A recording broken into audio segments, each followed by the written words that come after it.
आप उन बच्चों से पीछे हो जाओगे जो रेस में ऑलरेडी आपसे बहुत आगे दौड़ रहे हैं। कहाँ गलती कर रहे हैं, क्या सही करने की जरूरत है, हम स्टार्ट कहाँ से करें। तो 95 प्लस यानी 100 तक आए, कैसे आप वो स्कोर करें। सबसे बड़ी गलती बच्चे क्या करते हैं, शॉर्ट नोट बनाते हैं। फ्लो चार्ट की मदद से ही आपके शॉर्ट नोट बनने चाहिए। बायो का मतलब ही डायग्राम होता है। अपना माइंड सेट बनाओ। इस टाइम में बच्चे पता क्या गलती करते हैं, अब क्या और किताबें कहाँ से हमें क्या मिल रहा है, एक्स्ट्रा चीजें देखना अब बंद करो। किसी का फोन आ गया तो उठ के चले गए, वो तो होता है 12th के लिए कि अब आपको बायोलॉजी में 95 प्लस 100% नंबर लेके आना है, लेके आओ। हेलो, नमस्कार, सत श्री अकाल, राधे राधे। मैं गुरांगी पुरोहित आप सभी का एक बार फिर से स्वागत करती हूँ एक और वीडियो में। और आज की वीडियो आपके बोर्ड के पॉइंट ऑफ व्यू से बहुत ही ज्यादा इंपॉर्टेंट रहने वाली है कि आप अक्सर बायो को लेकर इतना डर में रहते हो कि दीदी हम कैसे 95 स्कोर कर पाएंगे। और 95 ही क्यों, 98, 96, 99 यानी इवन 100 भी स्कोर हम कैसे करें। अब से लेकर आपके फाइनल एग्जाम के बीच में आपको एक प्रॉपर रोड मैप बनाना होगा,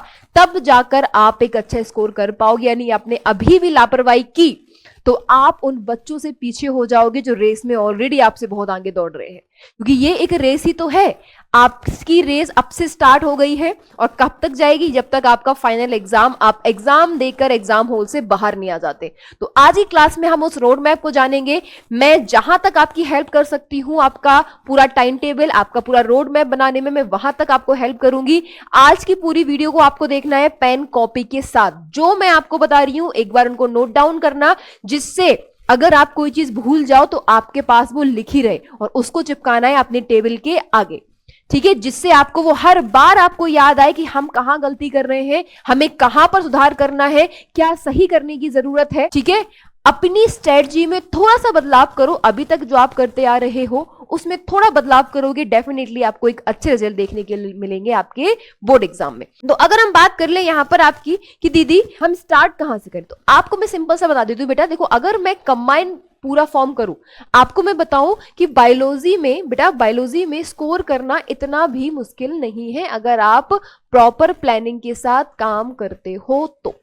अगर आप चाहते हो कि आपका बायोलॉजी में 95 प्लस यानी 100 तक आए, मैं चाहती हूं बहुत सारे बच्चे यहां 100 वाले रहे, कैसे आप वो स्कोर करोगे। देखो भाई, अगर एक शॉर्ट में बनाना चाहे कंबाइंड फॉर्म में, देखो मेरा तो मानना ये है कि आप लोगों को हर मंथ की स्ट्रेटजी बनानी चाहिए कि आपको दिसंबर में क्या करना है, आपको जनवरी में क्या करना है और आपको फरवरी में क्या करना है, अलग अलग। पहले हम कंबाइंड फॉर्म में देख लेते हैं, उसके बाद मैं आपको मंथ की अलग अलग बनवाऊंगी। अब टाइम है आपके शॉर्ट नोट बनाने का भाई। अब आप क्या करोगे, अपने शॉर्ट नोट बनाना स्टार्ट करोगे। शॉर्ट नोट कैसे बनाते हैं इसको लेकर मैं बहुत ही जल्द एक वीडियो लेके आने वाली हूँ कि शॉर्ट नोट कैसे बनाओ आप। सबसे बड़ी गलती बच्चे क्या करते हैं, शॉर्ट नोट बनाते हैं, फ्लो चार्ट नहीं भूल जाते हैं। तो फ्लो चार्ट की मदद से ही आपके शॉर्ट नोट बनने चाहिए। एक चैप्टर को ट्राई करो कि आपका कोई एक चैप्टर है, अगर कोई बड़ा चैप्टर है तो वो 3 पेज में चला जाए, बकाया आपको केवल 1 से 2 पेज में ही अपने शॉर्ट नोट मेंटेन करने हैं। शॉर्ट नोट का मतलब होता है वो सभी इंपॉर्टेंट पॉइंट जो आपके एग्जाम में आते हैं या आ सकते हैं, एक्सपेक्टेड क्वेश्चन जो आपको लग रहा है ना ये इंपॉर्टेंट है एग्जाम में आएगा, उसको लिखो। अब आपने शॉर्ट नोट भी आपके जो क्लास नोट की तरह बना ली, फिर क्या मतलब हुआ शॉर्ट नोट का। तो शॉर्ट नोट का मतलब ही है कि आप उसको 2 से 3 या 4 पेज में कंप्लीट कर दो बस। बड़ा चैप्टर है तो 4 पेज, छोटा है तो 2 पेज। फ्लो चार्ट मतलब टेबल बनाओ छोटी छोटी सी, एक साइड साइंटिस्ट लिख लो, किसने कब क्या डिस्कवर किया, इसके अलावा आपको जो कठिन टर्म लगते हैं उनको एक जगह लिख लो, ये होता है फ्लो चार्ट। बायो में डायग्राम को तो भूलना ही मत। मैं हमेशा हर बच्चे से कहती हूं बायो का मतलब ही डायग्राम होता है। डायग्राम बनाना सीखो, अगर नहीं आते हैं तो डायग्राम बनाना सीखो। एनसीईआरटी, एनसीईआरटी बच्चे इसको तो भूल जाते हैं भाई, यही है सब कुछ है ना भाई, यही है हमारा अन्नदाता, यही है जो आपको ये 100 स्कोर करवाएगा। एनसीईआरटी बहुत जरूरी है। एनसीईआरटी के साथ पीवाईक्यू क्वेश्चन को अभी से लगाना स्टार्ट कर दो, बहुत जरूरी है। अपना माइंड सेट बनाओ, अपने आप को मोटिवेट करो कि नहीं हम कर सकते हैं। इस टाइम में बच्चे पता क्या गलती कर रहे हैं, बच्चे अब एक्स्ट्रा बुक पढ़ने में लगे पड़े। जो अभी तक पढ़ा वो ठीक है, वो तो भाड़ में गया, अब क्या और किताबें कहां से हमें क्या मिल रहा है। ये वो टाइम है ही नहीं कि आप अब कुछ भी एक्स्ट्रा देखो, कुछ भी एक्स्ट्रा मत करो। जो अभी तक पढ़ा है, जितना पढ़ा है उसको मल्टीपल टाइम किस में लाओ, उसको मल्टीपल टाइम रिवीजन में लाओ।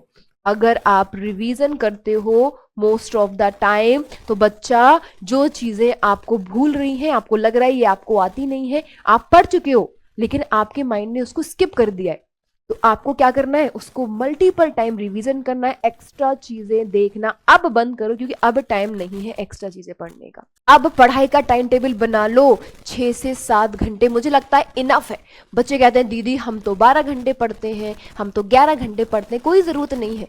अगर आप 6 से 7 घंटे भी केवल स्टडी को दे रहे हो, ऐसा नहीं कि बीच में फोन चला रहे हो, किसी का फोन आ गया तो उठ के चले गए, वो चीज नहीं, केवल प्रॉपर स्टडी, केवल प्रॉपर पढ़ाई। अगर आप प्रॉपर पढ़ाई कर रहे हो 6 से 7 घंटे, बहुत होता है 12th के लिए। अगर आप कहूं दीदी कि आप हमें मंथ वाइज बताओ, देखो भाई नवंबर चला गया, आप इसमें जो भी बुक जो भी सिलेबस कलेक्ट करते हो कर लो। हम बात करते हैं दिसंबर से। आपको क्या करना है, अगर मैं बताऊं आपको 1 दिसंबर से स्टार्ट करना है, ठीक है, 1 दिसंबर से लेकर 31 दिसंबर के बीच में दीदी हम ऐसा क्या करें।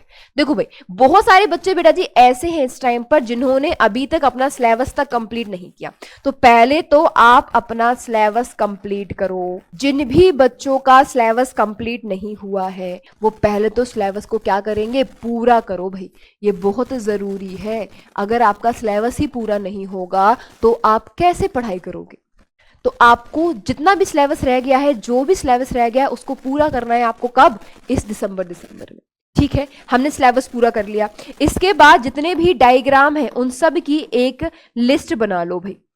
जितने भी आपको लगता है ना इंपोर्टेंट डायग्राम है उनकी लिस्ट बनाओ और डेली इनको बनाना सीखो। डेली इनको बनाना है भाई, है ना भाई। एक बनाओ आज, एक कल, ऐसा नहीं कि एक दिन में सारे बनाने बैठ गए, नहीं, रोज रोज एक की प्रैक्टिस करो, जिससे एग्जाम में जब आए तो आपकी एक्यूरेसी मेंटेन हो पाए। बच्चे क्या करते हैं, स्पीड में बनाते हैं, गलती हो जाती है। अगर आप रोज एक डायग्राम प्रैक्टिस कर लोगे तो इससे आपका ही फायदा है, क्योंकि आपको फिर एग्जाम टाइम पर एकदम से वर्डन नहीं पड़ेगा कि हम इसको कैसे बनाएं, ये बन पाएगा नहीं बन पाएगा। तो वो चीज आपके हाथ में है। आप पहले एक लिस्ट बना लो इंपोर्टेंट डायग्राम की, उनको डेली एक एक करके प्रैक्टिस करते रहो। ये अभी करना है, दिसंबर में करना है आपको। ये साथ में आपको अपने सभी वीक पॉइंट को पकड़ना है। क्या वीक पॉइंट है, कहां पर हमारे नंबर कट हो रहे हैं, कहां पर ऐसा है जहां पर हम इतना स्कोर नहीं बढ़ा पा रहे। क्योंकि आप जब पूरा सिलेबस कंप्लीट करोगे तो साथ में सभी चीजें निकालोगे, आंखों के सामने से निकलेंगी, सारी बुक पढ़ोगे, आप पूरा सिलेबस देखोगे तो आपको पता लग जाएगा कि कहां पर आपका वीक पॉइंट है, कहां पर आपके एग्जाम में नंबर कट सकते हैं। उन सब को क्या करना है, उन सब को पॉइंट करना है और नोट भी करना है। अगर ये पॉइंट नोट रहेंगे आपके पास तो आपको बार बार पता रहेगा कि इन पॉइंट्स को आपको ज्यादा फोकस करना है।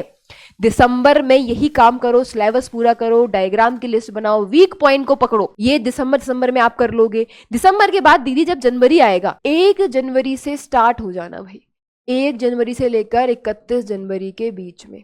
ये जो टाइम है ना, ये बहुत गोल्डन टाइम है, इसको हम गोल्डन टाइम कहते हैं। गोल्डन टाइम क्यों है, क्योंकि एक तो आपने सिलेबस पूरा कर लिया, अब टाइम है रिवीजन का। किसका, पूरा सिलेबस रिवाइज करना है अब आपको। अब करोगे चैप्टर वाइज रिवीजन करना है स्टार्ट। यानी सिलेबस कंप्लीट होने के बाद रिवीजन करने में जो मजा आता है ना, वो अलग ही लेवल है। और आपको पता है फ्लो चार्ट, जो मैं आपसे कहती हूं ना कि आप फ्लो चार्ट बनाओ, आप शॉर्ट नोट बनाओ, ये शॉर्ट नोट और फ्लो चार्ट बनाए जाते हैं बेटा जी जब आप रिवीजन कर रहे हो। रिवीजन के टाइम पर जो पॉइंट इंपॉर्टेंट लग रहा है, जो पॉइंट आप बार बार भूल रहे हो, उनको इंपॉर्टेंट नोट्स में तुरंत लिखते रहो। जैसे मैंने अभी कहा था कि हर चैप्टर को कम से कम 2 या 3 पेज में समेट दो, वो है वहां स्मार्ट वर्क। वहां आप माइंड मैपिंग कर रहे हो, वहां आप रोड मैप बना रहे हो। आपका पूरा चैप्टर 15 पेज में लिखा हुआ है, उसने 15 पेज को आपने 2 पेज में समेट दिया, तब बोलोगे ना अब आप स्मार्ट स्टडी कर रहे हो। तो ये करना है आपको, ऐसा फ्लो चार्ट बनाना है, ऐसे शॉर्ट नोट बनाने रिवीजन के टाइम पर, क्योंकि ये जो टाइम है वो मोस्ट प्रीसियस टाइम है, मोस्ट। क्योंकि आपने यहाँ रिवीजन अच्छे से कर लिया ना, सिलेबस कंप्लीट हो गया, ठीक है, रिवीजन अच्छे से नहीं हुआ तो दिक्कत है, परेशानी है यहाँ पर फिर, ठीक है। जो वीक पॉइंट आपने नोटिस किए थे, उन वीक पॉइंट पर काम करने का समय आ गया है। रिवीजन के साथ साथ में आपको अपने वीक पॉइंट को क्या करना है, स्ट्रॉन्ग पॉइंट में कन्वर्ट करना है, उन पर बार बार मेहनत करके। आपको भी पता है कोई भी आपकी कमजोर चीज है, अगर आप उसको बार बार प्रैक्टिस में लाते हो, बार बार रिवीजन करते हो, तो आप उसको डेफिनेटली अच्छा कर सकते हो। ना, करत करत अभ्यास के जड़मत हो सुजान, वही चीज है। अगर आप बार बार अभ्यास करोगे तो डेफिनेटली आप अपने वीक पॉइंट को स्ट्रॉन्ग पॉइंट में कन्वर्ट कर पाओगे। तो ये हो गया आपका वीक पॉइंट, कैसे आपको स्ट्रॉन्ग पॉइंट में बदलना है। आपको रिवीजन करना है, फ्लो चार्ट बनाना है, साथ में यहीं से आपको आपके डेली टारगेट सेट करने हैं। रात में जब सोने जा रहे हो, सोने जाने से पहले एक डायरी बना लो। सोने से पहले सभी नोट करो कि आज हमें कौन सा चैप्टर कंप्लीट करना है, किसके पीवाईक्यू क्वेश्चन लगाने हैं, किसका मॉडल पेपर सॉल्व करना है, किस वीक पॉइंट पे काम करना है, किस चैप्टर का रिवीजन करना है, सब कुछ लिखो एक कॉपी में।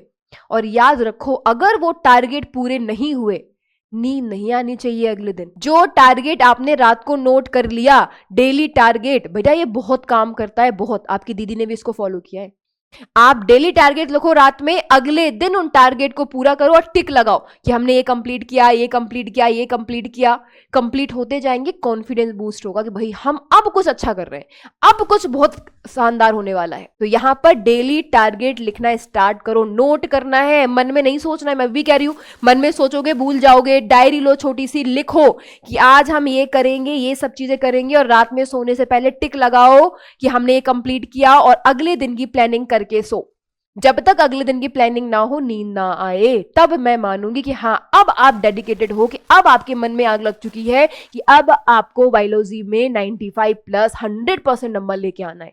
लेके आओगे, ठीक है। ये तो हो गया आपका दिसंबर और जनवरी। अब आ रहा है वो टाइम, अब आपने रिवीजन कर लिया, अब आपने पूरा सिलेबस कंप्लीट कर लिया, अब है फाइनल रिवीजन। फाइनल रिवीजन का मतलब है यहां पर जितने पीवाईक्यू हैं, जितने भी मॉडल पेपर हैं, लगा सकते हो लगाओ, क्योंकि स्टार्टिंग फरवरी में तो नहीं आपकी एग्जाम डेट आनी है। अगर आप बहुत वीक हो बेटा, तो आप जनवरी से ही पीवाईक्यू क्वेश्चन लगाना स्टार्ट कर दो, सैंपल पेपर लगाना स्टार्ट कर दो, मॉडल पेपर लगाना स्टार्ट कर दो। अगर आपको लगता है दीदी हम थोड़े वीक हैं, हमें क्वेश्चन अटेम्प्ट करने में दिक्कत होती है, तो जनवरी से ही रोज पीवाईक्यू क्वेश्चन लगाओ। इतने पीवाईक्यू क्वेश्चन भरे हैं कि अगर आप लगाओगे ना तो आप थक जाओगे, लेकिन पीवाईक्यू कम नहीं होंगे। पीवाईक्यू के साथ एक्सपेक्टेड क्वेश्चन करो, जहां से क्वेश्चन मिल रहा है, पर याद रखना भटकना नहीं है। लास्ट टाइम पे मैं भी कह रही हूं, यहां जाऊंगा, वहां जाऊंगा, कुछ यहां देखूंगा, कुछ वहां देखूंगा, कंफ्यूज ही हो जाओगे। किसी एक चीज को फॉलो करो, एक लोग को फॉलो करो, एक बुक को फॉलो करो, आप उस चीज को लगातार देखो। मैं आपसे बोलती हूँ, एग्जाम हॉल के बाहर आके जब बोलोगे ना कि हाँ दीदी ने एक वीडियो बनाई थी रोड मैप वाली, वो वीडियो याद आएगी आपको, क्योंकि आप लोग चीजों को सिस्टमैटिक करोगे, अपने अपनी क्षमता के अकॉर्डिंग चीजों को अपनाओ। आप चाहो तो इसमें कुछ ना कुछ मॉडिफिकेशन भी कर सकते हो अपने अकॉर्डिंग। थोड़ा थोड़ा अगर बदलोगे ना तो एक बहुत अच्छा टाइम टेबल बना पाओगे।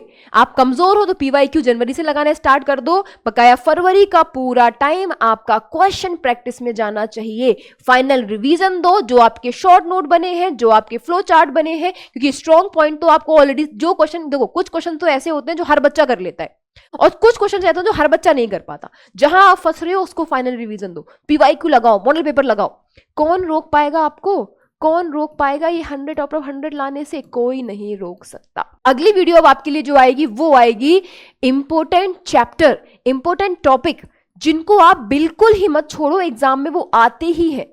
कैसा पैटर्न है आपके एग्जाम का, कौन कौन से चैप्टर जरूरी है, किस चैप्टर से कितने क्वेश्चन आ सकते हैं, ये सब कुछ आपको बताऊंगी मैं आपकी अगली वीडियो में। उम्मीद है कि आप आज की वीडियो से बहुत कुछ सीख के जाओगे, बहुत सारी चीजों को लेकर आपको हेल्प मिलेगी। कमेंट करके जरूर बताइएगा और प्रॉमिस करके जाइएगा कि दीदी हम ये बिल्कुल फॉलो करेंगे, हम बिल्कुल वो करके दिखाएंगे जो आप हमसे उम्मीद करते हो।